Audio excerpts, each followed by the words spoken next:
வணக்கம். இது ஆன்மீகமும் ஆரோக்கியமும். நம்ம சேனலில் ஆன்மீகம் பற்றிய தகவல்களும் ஆரோக்கியம் பற்றிய பல தகவல்களும் தொடர்ந்து கொடுத்துட்டு வந்துட்ருக்கோம்.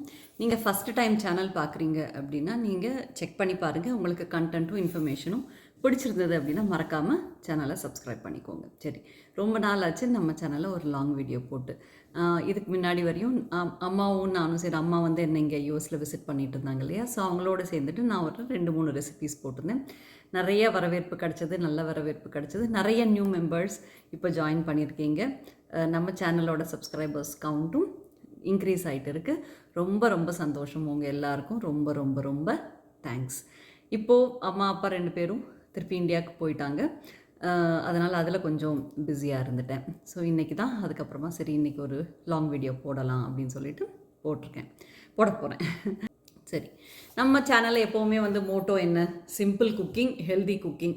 யூஸ்வலி நம்ம ஆரோக்கியமான வாழ்விற்கு வந்து நம்ம வந்து நம்மளை லைட்டாக வச்சுக்கணும் இல்லையா? அது வந்து ரொம்ப ரொம்ப முக்கியம். பிரச்சனை யாருக்கு தான் இல்லை, பிரச்சனை வந்து எல்லாருக்குமே இருக்க தான் இருக்குது. எல்லா விதமான பிரச்சனை, அவங்கவுங்க பிரச்சனை அவங்கவுங்களுக்கு பெரிய விஷயந்தான் இல்லையா? அதை எப்படி ஹேண்டில் பண்ணுறோம், வந்து எல்லா பிரச்சனைகளுக்குமே வந்து ஒரு சொல்யூஷன் இருக்கும். அது மட்டும் இல்லாமல் சில பிரச்சனைகள் டைம் தான். அது வந்து அதுக்குன்னு ஒரு சரியான நேரம் வரும்போது அது தானாகவே அது வந்து சால்வ் ஆகும். அதோடு வந்து நம்ம கடவுள் மேலே இருக்கிற நம்பிக்கை அதுவுமே வந்து ரொம்ப ரொம்ப முக்கியம். அதுதான் வந்து it will help us keep going அப்படின்னு சொல்லுவாங்க இல்லையா? அதுதான் வந்து லைக் நம்மளை டெய்லி மோட்டிவேட் பண்ணி நமக்கு நமக்கு வந்து ஒரு ஸ்ட்ரென்த் கிடைக்கிறது நம்ம கடவுள் மேலே வச்சுருக்கிட்டு இருக்கிற நம்பிக்கை. இது வந்து என்னோட நம்பிக்கை. ஆரோக்கியமான வாழ்விற்கு இன்னும் ஒரு சின்ன விஷயம் நான் என்னோடய லைஃப்பில் பண்ணுறது என்னென்னா, வாரத்தில் ஒரு நாள் இல்லை 2 வாரத்தில் ஒரு நாள் வந்து லைட் டே அப்படின்னு வச்சுப்பேன். அதாவது ரொம்ப லைட்டாக வச்சுப்பேன். அன்னைக்கு வந்து எந்த விதமான வீட்லேயும் வந்து எந்த விதமான வேலைகளும் இருக்காது. அந்த மாதிரி நான் பண்ணிக்க மாட்டேன். ஆஃபீஸ் போயிட்டு வர்றது அதோட சரி. இப்போ வந்து நான் ஆஃபீஸ் போகிறது கிடையாது. ஸோ அந்த மாதிரி வந்து ஏதாவது லைட் ஒர்க் மட்டும் பண்ணிவிட்டு ரிலாக்ஸ்டாக வச்சுக்க வேண்டியது, அவ்வளோதான். அதாவது ரிலாக்ஸ்டானா நம்ம மார்னிங் எழுந்ததுலேருந்து நைட்டு தூங்க போகிற வரையும் நம்மளை வந்து ஒரு ரிலாக்ஸ்டாக நமக்காக டைம் ஸ்பெண்ட் பண்ணிக்கிறது. நம்மளோட ஹாபீஸ் என்னவோ, அதாவது ஒரு குவாலிட்டி ஹாபீஸ். எல்லாருக்குமே வந்து அந்த ஒரு ஹாபி அப்படிங்கிறது ரொம்ப ரொம்ப முக்கியம். அது புக் ரீடிங்காக இருக்கலாம், இல்லை ஸ்டிச்சிங்காக இருக்கலாம், இல்லை ட்ராயிங்கோ, பெயிண்டிங்கோ, கோலம் போடுறது. சில பேருக்கு வந்து இல்லை நான் வீடு க்ளீன் பண்ணுறது தான் ஹாபின்னு கூட சொல்லுவாங்க இல்லையா? ஸோ அந்த மாதிரி கூட இருக்கலாம். ஸோ அந்த மாதிரி எதுவாக இருந்தாலும் உங்கள் ஹாபி என்னவோ உங்களை ஸ்ட்ரெயின் பண்ணிக்காமல் மூவி பார்க்குறது கூட, அது கூட ஒரு நல்ல ஹாபி தான். உங்களை ஸ்ட்ரெயின் பண்ணிக்காமல் உங்கள் மனசு ரிலாக்ஸ்டாக வச்சுக்கிறது தான் லைட் டேயோட நோக்கம். ஸோ அதுவுமே நம்மளோட ஆரோக்கியமான வாழ்விற்கு ரொம்ப ரொம்ப ரொம்ப முக்கியம். அதே மாதிரி நம்ம சாப்பிட்ற சாப்பாடுமே வந்து அன்னைக்கு லைட்டாக வச்சுக்கணும். நீங்கள் வந்து லைட்டாக பிரேக்ஃபாஸ்ட் வந்து லைட்டாக, லஞ்ச் லைட்டாக, டின்னர் லைட்டாக, ஸ்நாக்ஸ் எதுவுமே வந்து ஒரு லைட்டாக, அந்த மாதிரி எல்லாத்தையுமே வந்து கொஞ்சம் லைட்டாக எடுத்துகிட்டு ஸ்ட்ரெயின் பண்ணிக்காமல் எடுத்துகிட்டு உங்கள் ஃபிசிக்கல் ஹெல்த்தையும் உங்கள் மென்டல் ஹெல்த்தையும் ரொம்ப லைட்டாக வச்சுக்கணும். அந்த மாதிரி நீங்கள் ட்ரை பண்ணி பாருங்கள். அப்படி வந்து இன்றைக்கி வந்து ஒரு லைட்டான லஞ்சுக்கு நான் என்ன இன்றைக்கி லைட்டாக ஒரு ஃபுட் எடுத்துக்கிட்டேன் அப்படிங்கிற ரெசிபி தான் உங்களோட இன்றைக்கி நான் ஷேர் பண்ண போகிறேன். பார்த்துட்டு எப்படி இருக்குதுன்னு சொல்லுங்கள். வாங்க என்ன ரெசிபி அப்படிங்கிறத பார்க்கலாம்.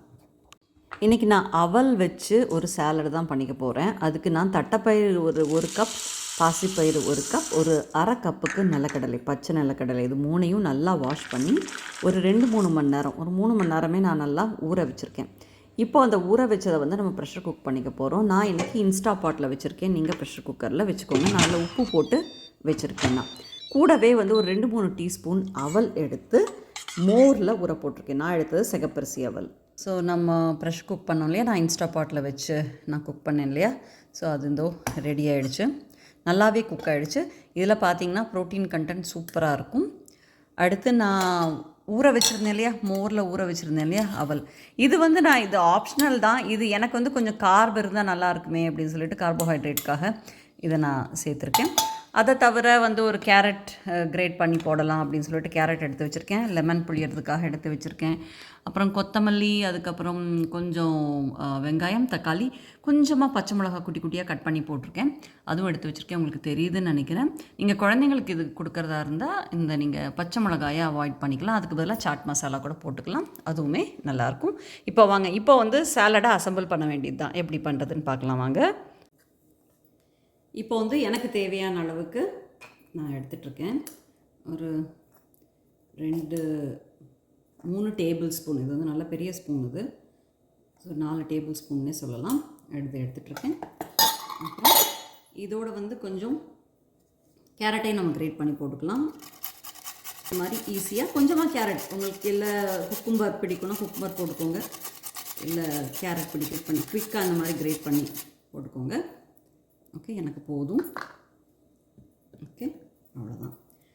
இதோடு வந்து நம்ம இந்த வெங்காயம், தக்காளி இதெல்லாம் கூட, இந்த பச்சை மிளகா இதுவுமே சேர்த்துக்கலாம். அப்புறமா கொஞ்சமாக கருவேப்பிலை, அப்புறம் ரொம்ப முக்கியமான நம்ம கார்போஹைட்ரேட் மோரில் ஊற வச்ச சிகப்பரிசி அவல். இது வந்து ஃபில்லிங்காக இருக்கும் இது. ஸோ அதனால் இது வந்து நான் ஒரு 2-3 டீஸ்பூன் போட்டேன். அது எல்லாமே இதோட சேர்த்துட்டேன். நான் வந்து குக் பண்ணும்போதே சாலடில் வந்து நான் உப்பு போட்டுட்டேன். அதனால் இப்போ வந்து உப்பு போடணும் அப்படின்ற தேவையில்லை. வேணும்னா நீங்கள் பெப்பர் பவுடரும் உப்பும் சேர்த்துக்கலாம் உங்கள் டேஸ்ட்டுக்கு ஏற்ற மாதிரி. கொஞ்சமாக இப்போது லெமன் புளிய போகிறேன். ஹார்டாகிடுச்சு லெமன் ஆக்சுவலி. அவ்வளோதான். இங்கே இந்த மாதிரி லெமன் கண்டெய்னர் கிடைக்குது எடுத்து வச்சுக்கிறதுக்கு. ஸோ நம்ம ஹாஃப் லெமன்னா சம்டைம்ஸ் ஹாஃப் லெமன் பிழிஞ்சால் போதும்னு நினைப்போம் இல்லையா, பாக்கி ஹாஃப் எடுத்து வச்சுக்கிறதுக்கு தான் அந்த மாதிரி கண்டெய்னர். இன்னும் கொஞ்சம் சேர்த்துக்கிறேன். இந்த பாசிப்பயிறு, தட்டைப்பயிறு, நிலக்கடலை 3மே சூப்பராக ப்ரோட்டீன் ரிச். பார்த்திங்கன்னா சூப்பராக நம்மளோட சாலட் ரெடி ஆகிடுச்சு. டேஸ்ட் பண்ணலாம் வாங்க. எம்மி. ட்ரை பண்ணி பாருங்கள். உங்களோட இன்றைக்கி நான் பேசிகிட்டு இருந்ததில் வந்து எனக்கு ரொம்ப ரொம்ப சந்தோஷம். இந்த வீடியோ உங்களுக்கு பிடிச்சிருக்கா அப்படின்னு சொல்லுங்கள். இந்த ரெசிபி கண்டிப்பாக ட்ரை பண்ணி பாருங்கள். நான் உங்களை இன்னொரு வீடியோவில் சந்திக்கிறேன். அதுவரை நன்றி, வணக்கம்.